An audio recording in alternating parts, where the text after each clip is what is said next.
کے اور دوسرے انتہائی قابل احترام شرکاء کو دل کی گہرائیوں سے میں خوش آمدید کہتا ہوں۔ جس طرح کہ آپ جانتے ہیں کہ خطے میں جنگ اب دوسرے مہینے میں آ چکی ہے اور جو شہادتیں ہوئی ہیں ہم سب کو اس کے اوپر بے حد افسوس ہے، اور اس حوالے سے ہم نے اپنے تعزیتی پیغامات مختلف اوقات میں ہم نے جاری کیے، اور اسی حوالے سے خطے میں جنگ کے شعلے ٹھنڈے کرنے کے لیے ہم نے بھرپور کوشش کی بطور ایک مخلص دوست کے، برادر ملک کے۔ اور اس حوالے سے میں یہ عرض کروں گا کہ deputy prime minister Ishaq Dar صاحب نے اپنے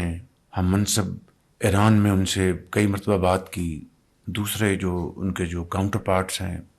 ان کے ساتھ بات کی، اور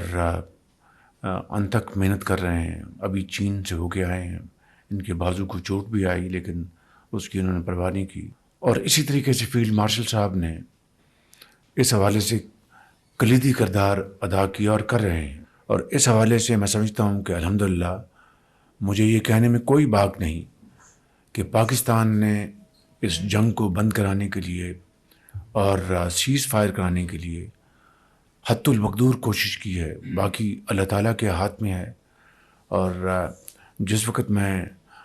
آپ کی خدمت میں یہ معروضات پیش کر رہا ہوں، یہ ایفرٹس ہنوز جاری ہیں، اور انشاءاللہ میں سمجھتا ہوں کہ اللہ تعالیٰ ضرور اپنی کمال برماری سے اس خطے میں امن قائم کرے گا انشاءاللہ۔ اسی طریقے سے پاکستان باقی ممالک کی طرح اس جنگ سے بہت متاثر ہو رہا ہے۔ ہماری اکانومی کے لیے پچھلے 2 سال میں آپ سب نے مل کر بے پناہ کاوشیں کی اور پاکستان کی معیشت کو میکرو لیول پر اس کو سٹیبل کر دیا۔ اب اس وقت ترقی اور خوشحالی کا وقت آ چکا ہے، لیکن بدقسمتی سے اس جنگ کے نتیجے میں ہمیں معاشی طور پر بے پناہ مشکلات کا آج سامنا ہے۔ بڑی کاوشوں کے ساتھ الحمدللہ ہمارے جو 2 جہاز کھڑے تھے آبنائے ہرمز میں گزرنے کے لیے جو انتظار کر رہے تھے، وہ ڈپٹی پرائم منسٹر اور فیلڈ مارشل کی کاوشوں سے دونوں جہاز الحمدللہ وہاں سے گزر گئے، اور ابھی حالیہ دنوں میں پھر 20 جہازوں کا پاکستانی جھنڈے کے ساتھ کا انتظام کیا ہے، جو کہ انشاءاللہ اس کے لیے بھی آئندہ چند دنوں میں پیش رفت ہوگی۔ جو ہی جنگ کے سائے منڈانے لگے، میں نے یہاں پر میٹنگز کی، اور پھر ہماری ٹیم 4 صوبوں میں محترم وزراء اعلیٰ سے انہوں نے جا کے میٹنگز کی۔ لاہور میں چیف منسٹر پنجاب مریم نواز صاحبہ سے، سندھ میں شاہ صاحب سے، کے پی اور بلوچستان میں جا کے، اور پوری ان کو صورتحال کی آگاہی کی۔ پہلے ہفتے ہمیں فی الفور 55 روپے پاس آن کرنا پڑا، اور ہم نے اس کو ایکویٹ کیا ڈیزل کو اور پیٹرول کی قیمت کو۔ ایک کی پی ڈی ایل ہم نے کم کی اور اس کو ایکویٹ کر کے ہم نے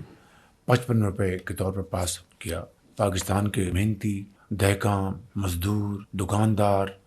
ان کے لیے بے پناہ ایک معاشی بوجھ تھا جو کہ انہوں نے ایبزارب کیا۔ اللہ تعالیٰ کے فضل و کرم سے، آپ کی سب کی اجتماعی اور بھرپور کاوشوں سے ہم نے وقت کے اوپر ہم نے ساری چیزوں کو جانچا، ڈیبیٹ کیا، اور اس کے لیے ہم نے اقدامات اٹھائے۔ کیبنٹ کی 2 مہینے کی تنخواہ جو ہے وہ انہوں نے والنٹریلی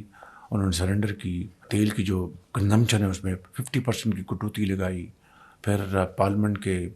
ممبرز نے اس کے لیے کنٹریبیوٹ کیا، اور اسی طرح کا 60% جو گاڑیاں ہیں ان کو ہم نے کھڑا کر دیا تاکہ تیل کا جو استعمال جو ہے وہ کم سے کم ہو۔ میں اس معاملے میں شکر گزار ہوں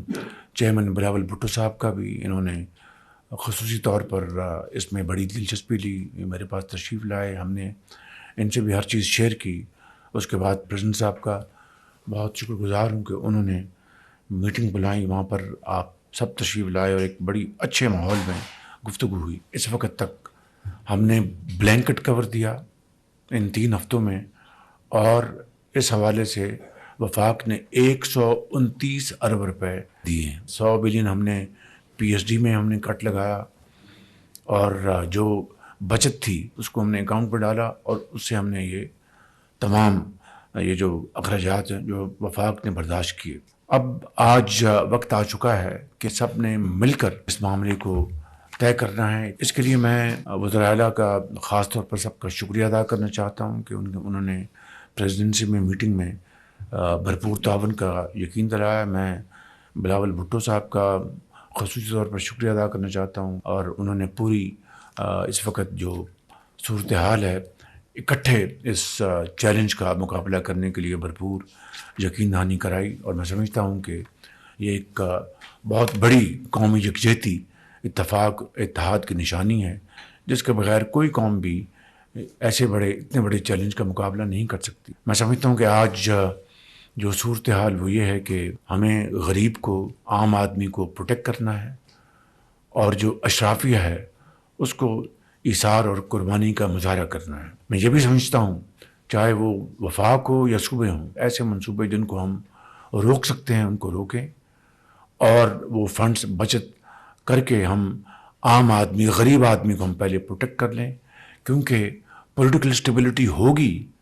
تو اکنامک اسٹیبلٹی ہوگی۔ تو میں سمجھتا ہوں اس کے لیے آج ہم یہاں پر سب جمع ہیں، اور ہمیں اس وقت سب سے زیادہ توجہ جو ہے کمزور اور جو مفلوج الحال جو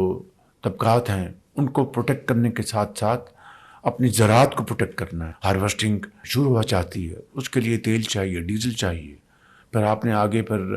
نئی بجائی کرنی ہے، اس کے لیے ڈیزل چاہیے، تو ہمیں ان کو پروٹیکٹ کرنا ہے، اپنے زراعت کو، کیونکہ یہ وہ شعبہ ہے جو کہ بہت چند مہینوں میں ٹرن اراؤنڈ کر سکتا ہے۔